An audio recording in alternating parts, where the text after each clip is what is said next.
This is a video that leads into a brand new, very distinct, not heard from before, commentary on Isaiah 53, which begins actually in Isaiah 52. Is comprised of 7 videos I put together in the last month or so. And I'm just putting them all together with a lead-in video explaining these things and why it's so new, novel, and has such a different view of the scripture from that which Judaism teaches regarding a Messianic era when David comes, the descendant of David. They often refer to him as King Moshiach. Moshiach means the anointed one. And you'll get the idea from the title of this video real quick. God speaks to an atheist. And it began like this. The doctors who gave me 1 month to live from lung cancer in 2002 that developed from my colon cancer, metastasizing, would have been surprised that I was still alive, to say the least. I had stopped thinking about the lung cancer years before. The white spots in the x-rays that filled my lungs, like the stars in the night, did not inhibit my breathing or slow me down in any way. At this point in time, I'm training for my first triathlon. And I didn't start small. I did a half Ironman. It's 1.2 miles swim in an ocean, 55-mile bike ride, and half marathon, 13 miles. They call it the 90.3. One Saturday in the fall of 2007, I was cooking lunch in my small kitchen, post-divorce, and at the stove, when God said, from just a little behind me, as though somebody was speaking to me right here, and above my right shoulder, which is disfigured, wash your hands. I turned around to the sink, washed my hands, and turned back to the stove. Now understand, I've been an atheist for 50 years. I mean, I completely denied the existence of God. And then from right here, a small, quiet voice, like an account they had with Elijah at the cave, said, wash your hands. And I simply turned around, washed my hands, and went back to the stove. I didn't say a word to him. I didn't even keep thinking about it. I just did it. That was it. It was as though he had always been there. Just as to Adam. That's what I liken it to. And he dictated this to me. This is from my book, the book of my life that God dictated to me. It's called The Righteous Servant of God of Isaiah 53. No, the life of God's righteous servant of Isaiah 53. And he put it together. And he did it because he actually came to me, as Jeremiah would say, in the womb. But in my first year of life, and like Ezekiel, lit and entered me. So that part of chapter 11 of Isaiah happened well over 62 years ago. That's when that happened. That's when Moshiach was here. For all these rabbis and commentators who have been saying, he's here, no, he's here. Well, he's been here. I've been here a long time. I just wasn't prepared and hadn't even heard his voice yet. But what he did, with Jeremiah, he made sure he was a priestly, godly man and guided his life.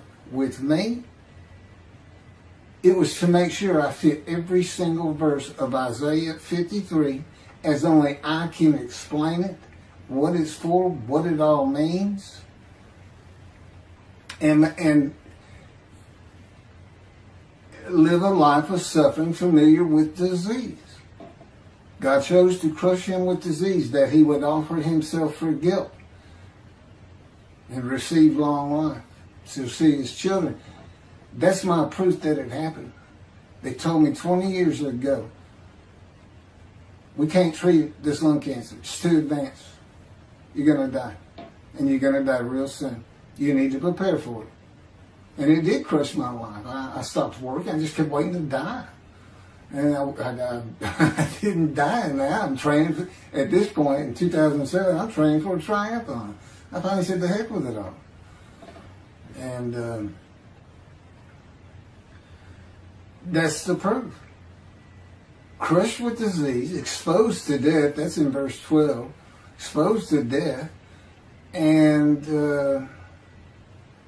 here I am, 20 years later, still going. Hadn't seen a doctor since, never received any treatment, which is unheard of with lung cancer.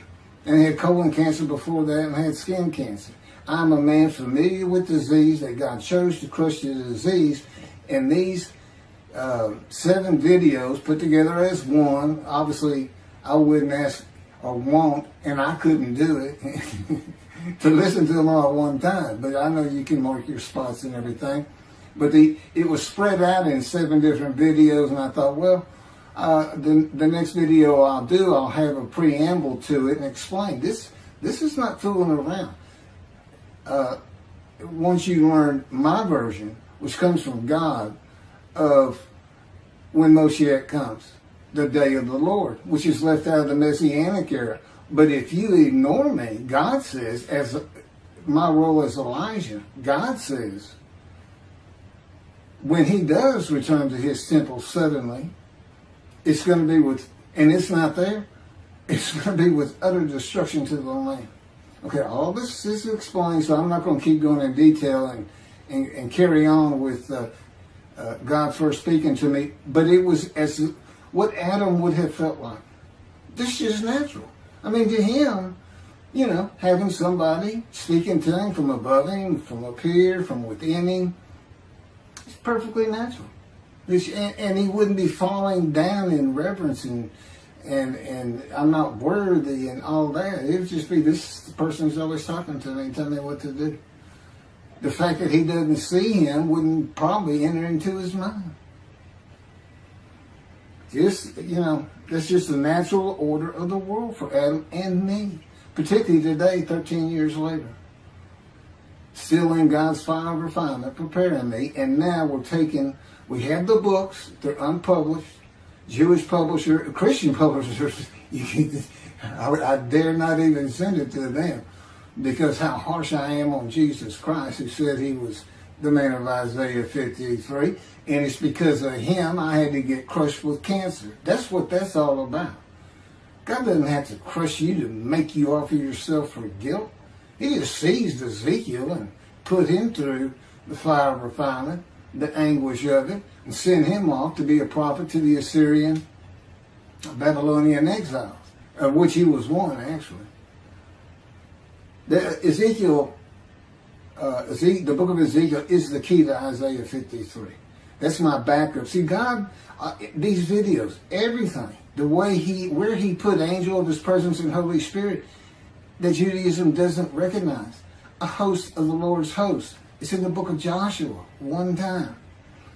He did it so they wouldn't find it. He knew what this was going to be about. These are my proofs. This is what it's all about.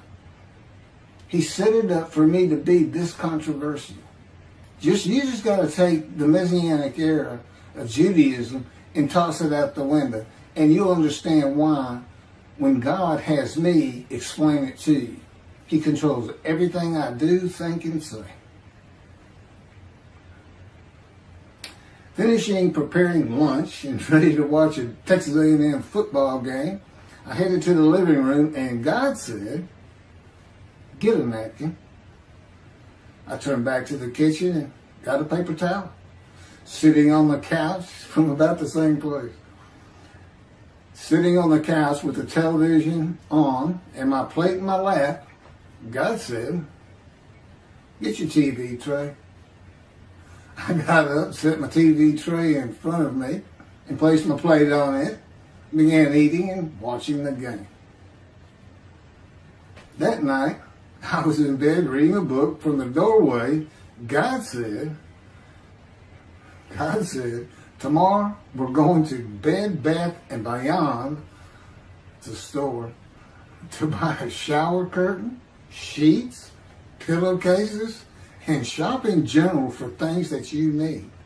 I said, okay, and continued reading my book. That's God spoke to an atheist. That's how it started. We call it the early years now when we talk about it.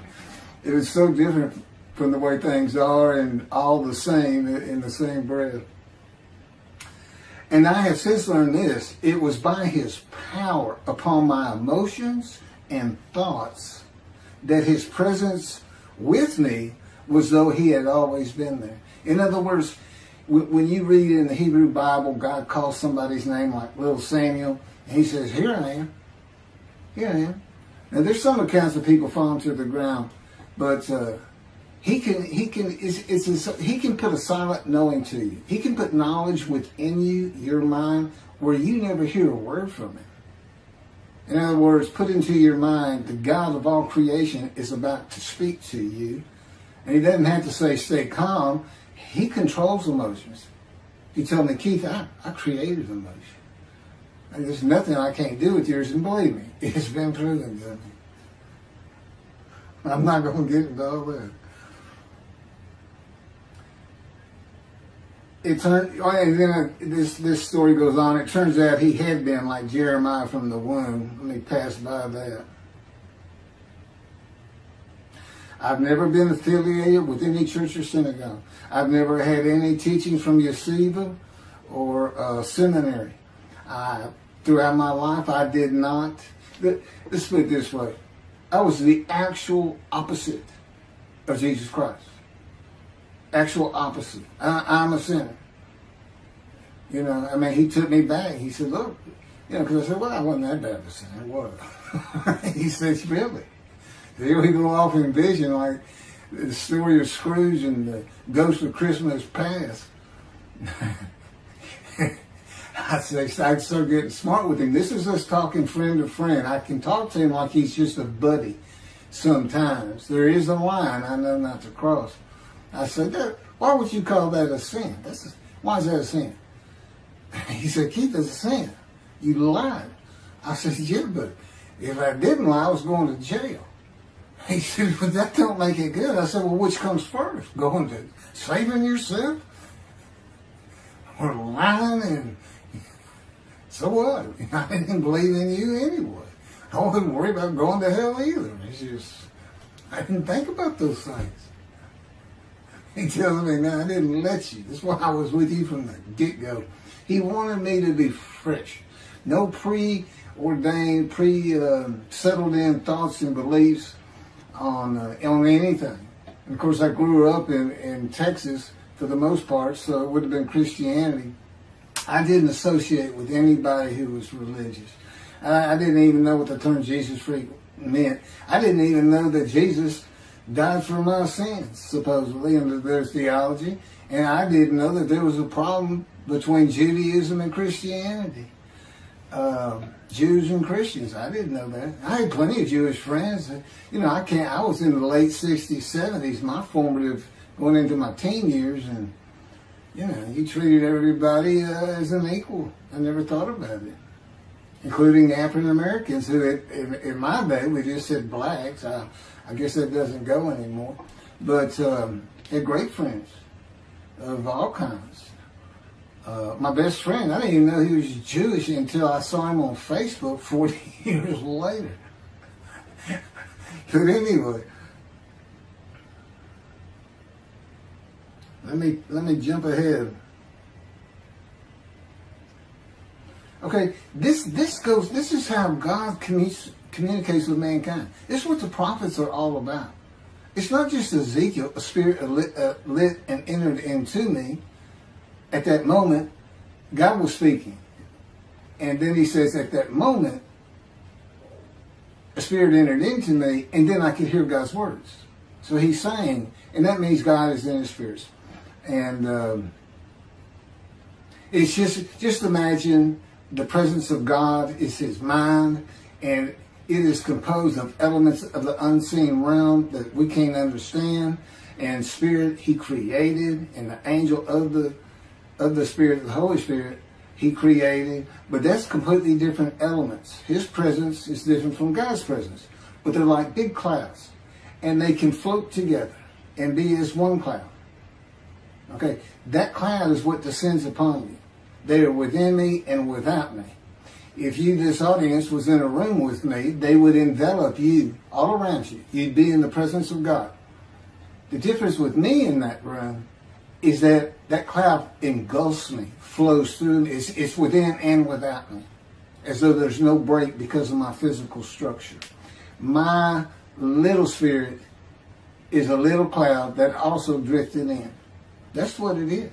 And it happened with all the prophets. If they spoke God's words, he was talking to them. He was telling them, write this down.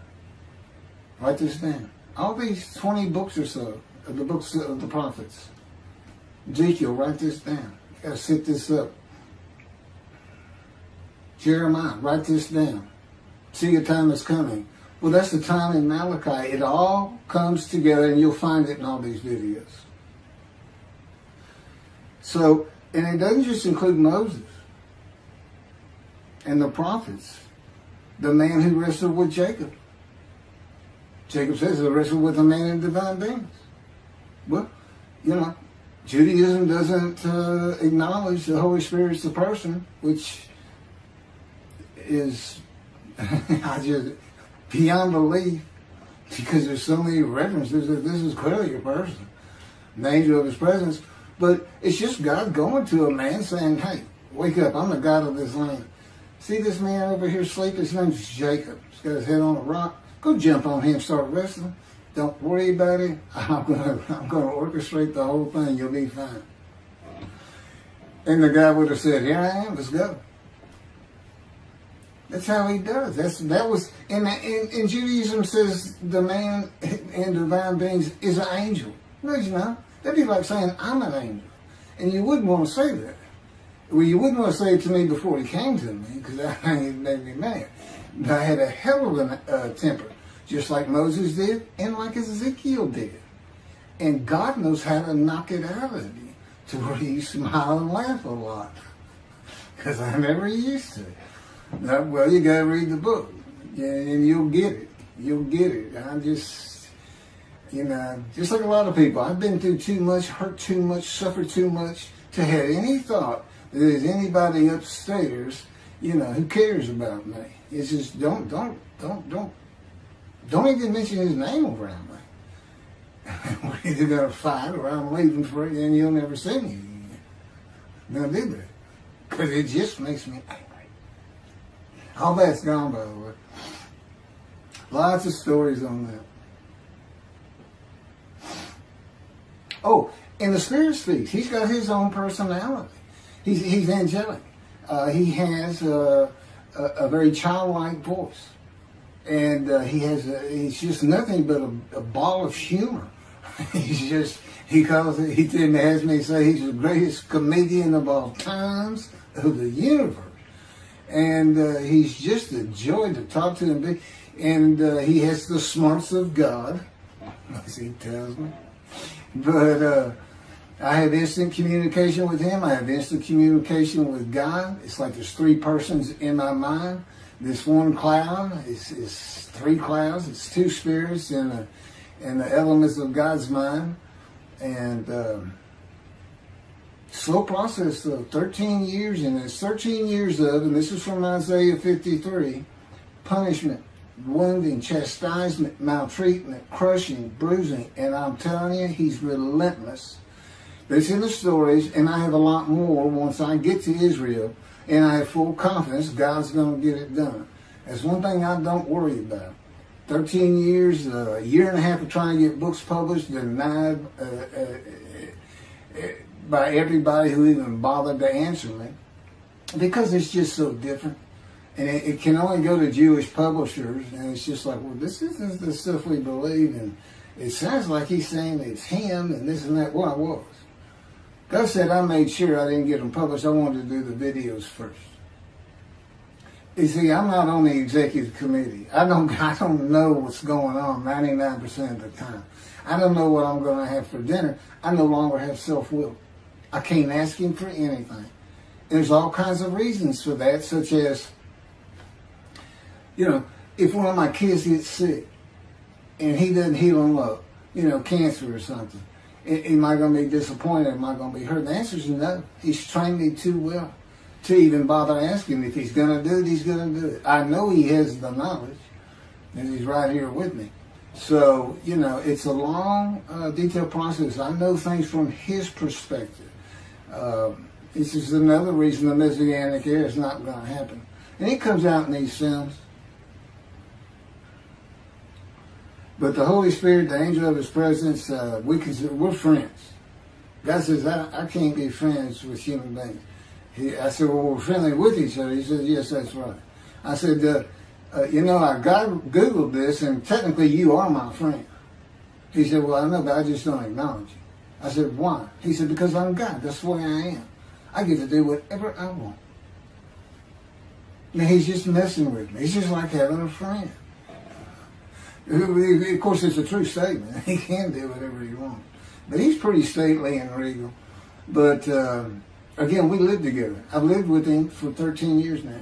And it's never going to end until I die. I wouldn't even know what to do. He said, if I let you, you're going to fall down dead. You're not supposed to be alive. I keep you alive. He said, I took that cancer from you, but I just put it back in if you do something that makes me want to leave. I said, well, what am I going to do? No self-will. To an extent, no self-thought. And I told him, I'm not even a human being anymore. He said, well, what are you? I said, I don't know. I'm man and divine beings, but I'm not human. I don't have self-will. That's what distinguishes the human being from the animal. He said, but I'm being the human for you. I'm providing your self-will. So you do, in a way, have it. So you're still a human being. I said, well, I'm dead. He said, why are you dead? I said, because it's like my brain's not connected to my spirit anymore. It's like you're sending all the information in. And that's about heaven. I haven't lived the existence in heaven as to my thoughts, because in heaven you won't have a mind. The heaven for the Jewish people only, I might add. You won't have a mind. God's got to provide it for you. He's got to be you for you as a completely new and different creature, but still you. It's a very amazing story on how that does. And I'm taught all these things and literally experienced them, not only in the real, but in visions. I've had more visions than, if you count every single vision in the Hebrew Bible and the New Testament, I've had easily double that. And I'm a walking visual. God's communication, and this actually shows up in the story of Moses. He won't let me tell right now. But he puts images in your mind. Instead of saying a sentence, you get something in your mind, a picture. Anyway, I call it visuals. And you can be wide awake for those. And I can be in vision wide awake. Okay, so we finished our shopping to get shower curtains and everything. And God said, let's go to the bookstore and get you a Tanakh. To which I replied, what's a Tanakh? I didn't Hebrew Bible, okay. Well, I know the Holy Bible, the New Testament and Old Testament. And on we go. I'm starting to learn for the first time. At Barnes & Noble's, we looked at all the Hebrew Bibles and purchased the Jewish Publication Society's Tanakh, the Holy Scriptures, which is a translation that began in 1956. It was published in 85. Men who spent 30 years on the Leningrad Codex, the oldest Hebrew Bible in existence. They started from scratch. I hear these rabbis and people saying, well, I know what these translations are, this and that and this. And God says, just go with the JPS. They hit it right just about every single time. I've only found one thing that I don't understand how they missed it. But it's in 53. This is the 1985 edition. That's the best translation you can get out there. And I don't just hear God speak to me. His presence is heavy. And I'm also, it says he pinned Ezekiel's arms behind his back with his cords of power. And by his cords of power, Ezekiel could not leave his house. Now, that's in Isaiah 53. He took him from the land of the living. Took him from society. The man of Isaiah 53 lives, so he's taken from society, but that doesn't, from the land of the living, That doesn't mean he died. And there's no crucifixion in 53. So you start to see how Ezekiel is so important in this. And that's where you find out about the covenants of friendship that come with God in the day of the Lord when Moshiach comes. Again, you don't hear anything about it in this Messianic era. I'll tell you this. I think the Jewish people are going to like this better. I think throwing out all that rubbish Judaism has been teaching from back in antiquity, that's where they're stuck, and see what's really going to happen with God coming back, a man in divine beings, with the capabilities of Moses, Elijah, the descendant of David. All their attributes, okay, are in me. I can be each and every one of them, and I can be all four of them at one time. And God can speak through me. So it's going to be fun, and He wants His temple rebuilt. That's the purpose of Isaiah 53. It says a purpose which might prosper of God, but He doesn't tell us what the purpose is. Well, we find it in Malachi 3. I'm sending my messenger before me to clear the way for me, and I shall return to my temple suddenly. But the covenant that comes with David says, I'm going to place my sanctuary amongst you. He already knows it's not going to be there. And then we have Elijah in Malachi 3. Well, he's got a purpose that might prosper. And if it doesn't, God comes with utter destruction to the land. And again, you don't hear it with the Messianic era. Utter destruction to the land. There's 7 million Israeli Jews. How can you not read that and go, that sounds an awful lot like, I'm going to raise up armies against you? How can you just ignore that? Well, anyway, we're getting it fixed up. And the purpose that might prosper, I never believed that. I think that just hooks the man of the righteous servant of God of 53. I think that puts him with, he's got the same purpose as Elijah. Elijah's supposed to bring the families back together through the laws and teachings God gave Moses, or being mindful of them. That's the new covenant. It's an amendment. It's an amendment that also has a new inclusion of sin forgiveness. Over the last 63 years, God's presence has resided in Texas, Louisiana, Florida, and Hawaii. And He is more than ready to return to His land, Israel. Because wherever I am is where His presence is, and those are all the different states I lived in over this time period. Wherever I go. As a matter of fact, if you see me in Israel down at the Old City or down at Tel Aviv,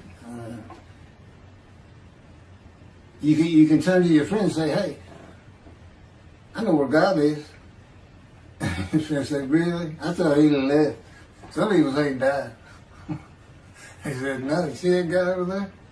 He's all around that guy. And some say inside too. That's what it's going to be like. God says, when we get to Israel, we're never leaving again. I said, I wanted to see Great Britain. He said, it's like, did you just ask for something? I was like, oh. Yeah, that's good. I hope I fry if I hit the border and cross over. I will just burn up, bust in a combustible flame. But anyway, that's where He wants to be. And I'm assured He's going to get there. This purpose that might prosper, again, I think it just shows the purpose of the righteous servant and a purpose of Elijah. Because he knew I was going to be teaching. There's only, in the day of the Lord, as you would imagine, He wants to have all the prophecies fulfilled, be done with the prophecies. And there's only a handful, 4 men to come that we've never seen. The descendant of David, prophet like Moses, Elijah, and of course the righteous servant. We only have one description. Even the sages knew you got to have a description of the descendant of David. It's Isaiah 53. They called him in the Babylonian Talmud the leper scholar. You'll see me referencing it on just about every video. In other words, I'm saying, look, it's not Jesus, it's not the people of Israel that's taught today. It's this guy from the Talmud that just hadn't come yet. You just didn't know, didn't have a man that fit the description. Well, you do now. And two covenants. The friendship covenant, which is actually in two parts, Ezekiel 34 and Ezekiel 37. One part of which is, I'm going to put my sanctuary amongst my people. And the other part, interesting enough, has to do with the land blooming again, which is Jeremiah 31. See, a time is coming, the land will bloom again. See, a time is coming, the cities, after desolation of many years, 2,000 plus actually, will be restored and Jerusalem rebuilt.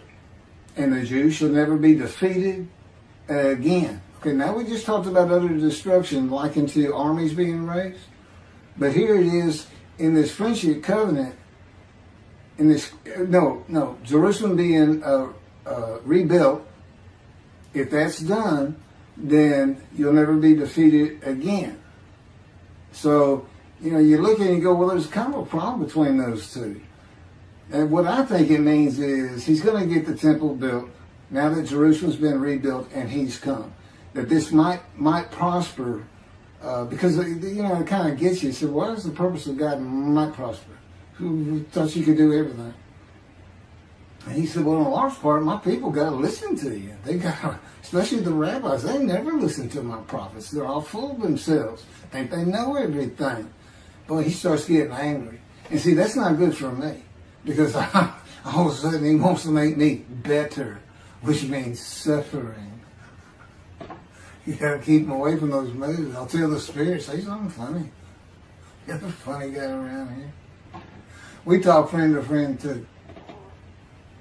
Well, anyway, I'm going to let you. There's a lot more, but this story's in my book.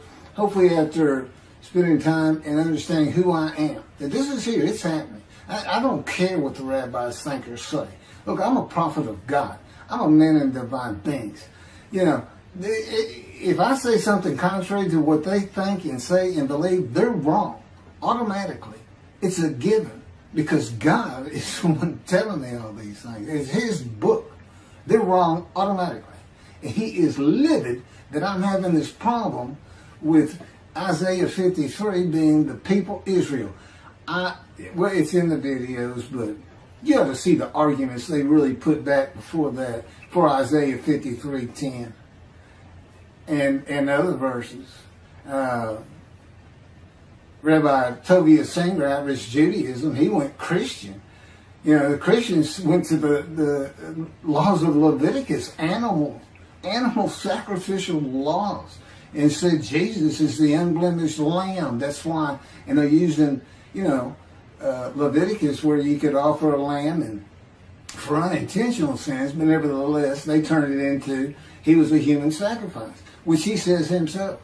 He says God no longer wants bulls and goats for sin. He prepares my body for sacrifice. It's human sacrifice, and God made the sacrifice to Gentiles so they didn't have to obey His commandments and laws. From an atheist who comes in with no religious background, I read that and I look up face to face with God wherever He is at that moment, and I say, you got to be kidding me. People believe this? This. He said about 2 billion right now. He said, I'm not going to bother trying to tell you how many there's been in 2,000 years. God made a human sacrifice to me so I can go to heaven and I can go kill somebody if I want to. I can go rob, so I can go beat my wife and my kids. I accept Jesus again. God was teaching me the New Testament, and this guy at one of these mega churches came up to me and says, if you do accept Jesus Christ, you're not just forgiven of all sins that you have committed. You're forgiven of every sin you're going to do in the future. I said, really? He said, yes, really. He said, Jesus knows you're going to do it, and He already forgave you. I said, what? Okay. So, if you're a Christian, you can just sin all the time. Because Jesus knew he was going to do it. That's a good, I hadn't actually heard that taught, but that's the effect of it. Okay. Next year in Jerusalem. Enjoy the books. Don't try to listen to the videos. Don't try to watch them all at one time. But what I did is I put them together for you in the order they should be. And I just thought it'd be easier. And we're kind of coming to the end of our videotaping for a little while, it seems like. Again, I'm not on the executive committee with God and His Spirit. I never really know what we're going to do next.